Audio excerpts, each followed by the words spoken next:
welcome to the Book Bunch.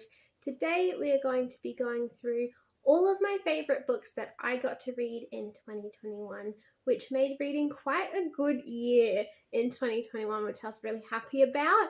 So before we get into the video, I'd just like to say a special welcome to my new viewers.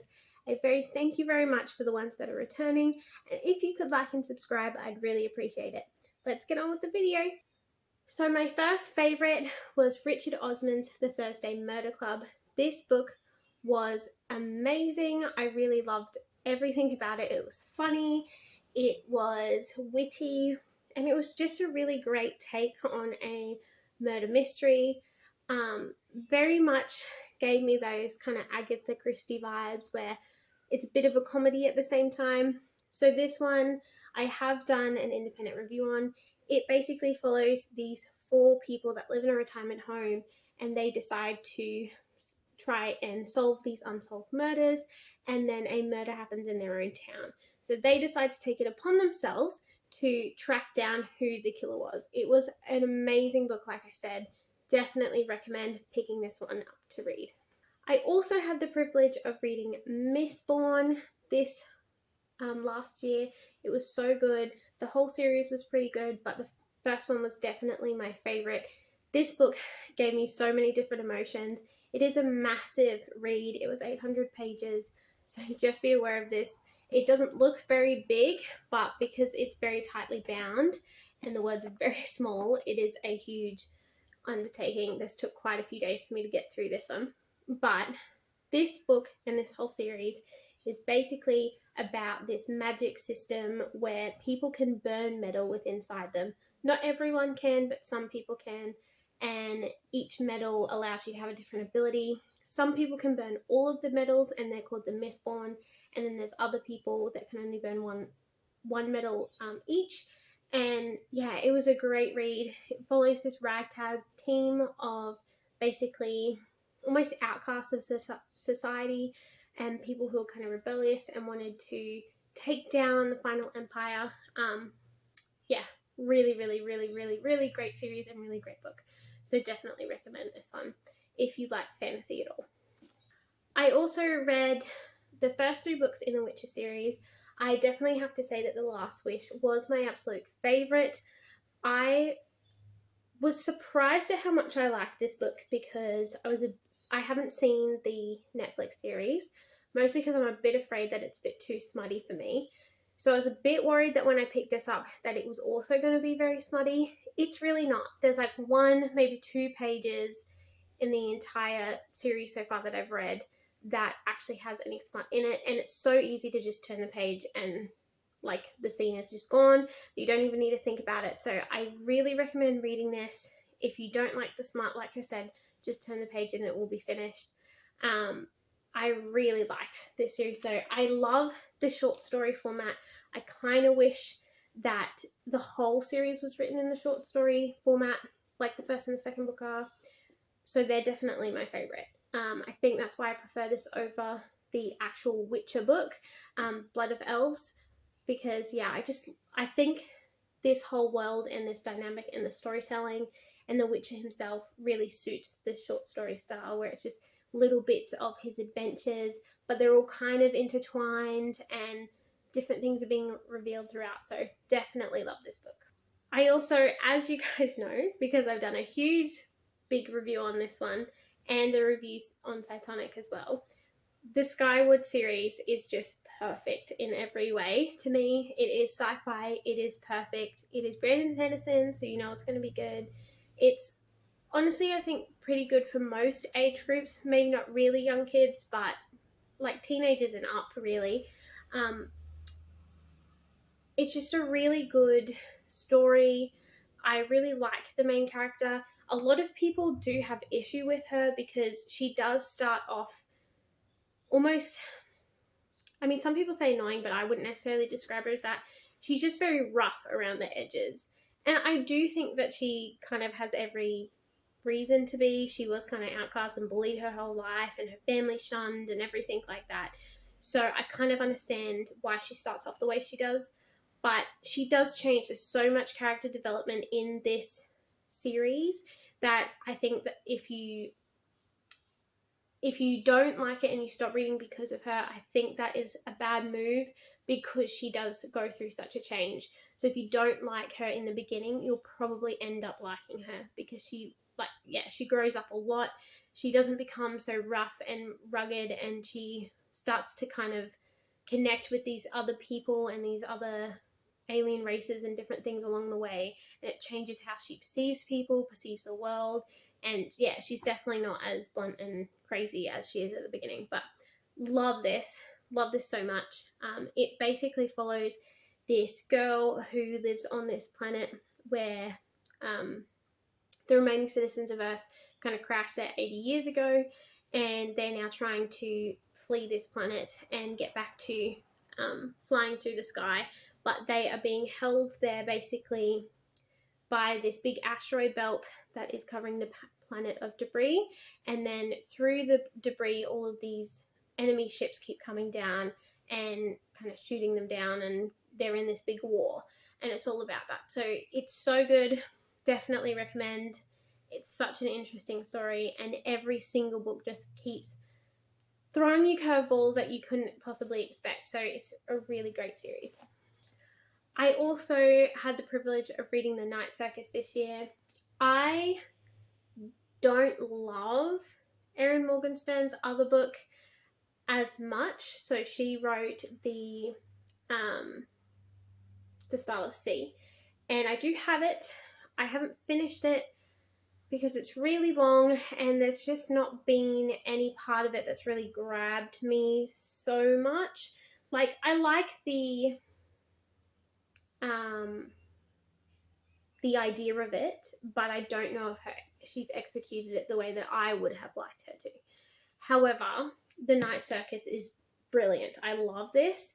This is like if Tim Burton were to write a book about magic, and it is just flawless. So this follows these two different people who have been pitted against each other in like a life or death competition of magic by their master magicians, because these two are their apprentices, and they don't know who each other are. They haven't met. They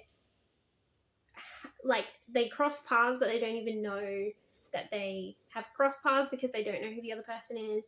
And so the whole time they're trying to work out who their competitor is, like in the middle of competing. It's kind of crazy and very cool. And so they're competing in this circus and trying to make like new magic and use their magical skills to see who is the better magician. And whoever is the better magician will win and live, and whoever is considered the lesser of the two magicians ends up dying. And it is just beautiful. It is a great book. It's perfect. The whole thing is themed so amazingly, and that's kind of where the Tim Burton-y stuff comes in. Like, the circus is all black and white and swirls, and it just appears out of nowhere, and there's all these crazy attractions, and it's so much describes a Tim Burton film. It's kind of crazy, but in such a good way. I really would love to be in this world, or even just visit it. And like, yeah, I think I might have to do some fan art on this, because it's so good. And I'd love to have a picture of what I imagine the circus to be on my wall, because I really, really love this book. It's really great. Definitely recommend. I did do a review on this, so if you would like to watch that, I definitely recommend it. Then we had The Grandest Bookshop in the World. This is a great book if you like reading middle grade stories, or if you are of middle grade age or have kids who are middle grade age. I definitely recommend this.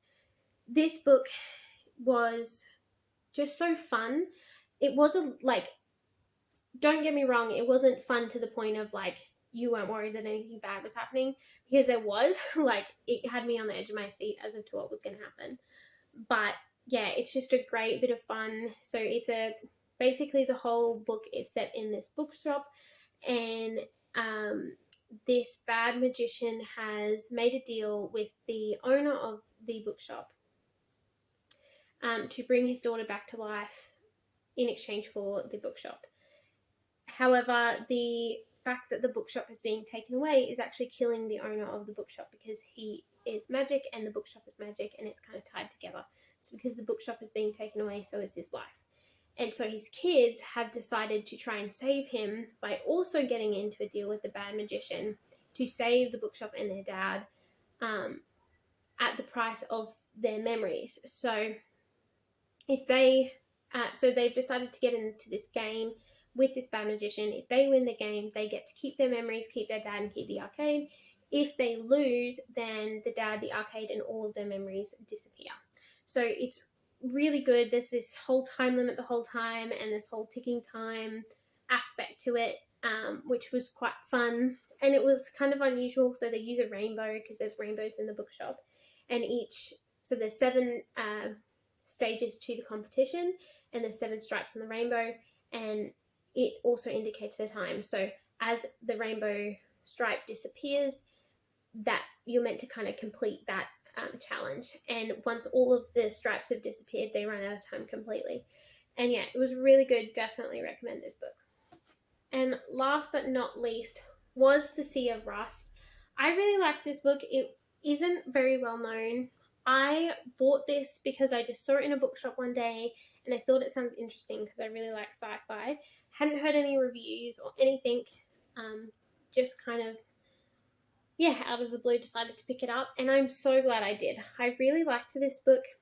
At the time I gave it a 4.5, but I feel like it just keeps popping back into my mind, which makes me kind of want to give it a 5. Like, the fact that it's so memorable, to me, deems that it's a good book, because if a book didn't kind of captivate you, then you're not going to really remember it, whereas this one just keeps coming back into my mind. And I read this book maybe 6 months ago, something like that.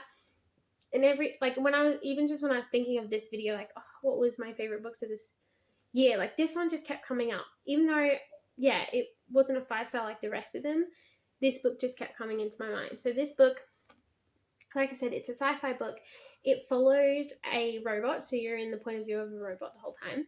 And this is a post-apocalyptic world where none of the humans survived. So it's completely AI everywhere. And they're all walking around, except some of the AI are kind of fighting for their own survival because their parts are discontinued, or they've been discontinued, that kind of thing. And so they're trying to scavenge for more parts to fix themselves when they break so that they don't die. And then there's, at the same time as that happening, there are these giant conglomerates of AI that have kind of all merged together and created these like massive AI minds, and they are trying to take over the world and kind of devour all of these singular AI to take over, because they think that they know better. And so they're these lesser AI being hunted by these giant AI clouds, basically, and their armies to join up with that. So it's kind of like, instead of being humans against AI, it's kind of AI against AI, which is a really interesting dynamic, especially since like robots behave very differently to humans, but a lot of these AI have like human, not necessarily thoughts, but like they're programmed kind of like what a human would be, because, for example, there's companion bots, so people that they were programmed to help people and be friends of humans, or they're carer bots, so they were AI that were programmed to help people who were sick or dying or in hospital or whatever. So they've kind of been programmed a certain way, and it's a lot of those ones that have been discontinued and are being hunted by these bigger AI. And so it's kind of how the different AI interact and their thoughts and different things. And there's some major twists that happen in here, especially there's a huge twist at the end that just threw me for a loop, and I did not expect it. And like, at no point was there an indication to me that what was happening until they literally spelled it out. So yeah, really good book, really good read. I really liked it. I can't really think of any criticism really for this. So I definitely recommend it. And I kind of want to look up the author and see if he's got any other things, because, yeah, it was really, really good. Definitely recommend. So that is all my favourite books of 2021. Like I said, I had an awesome year of reading last year.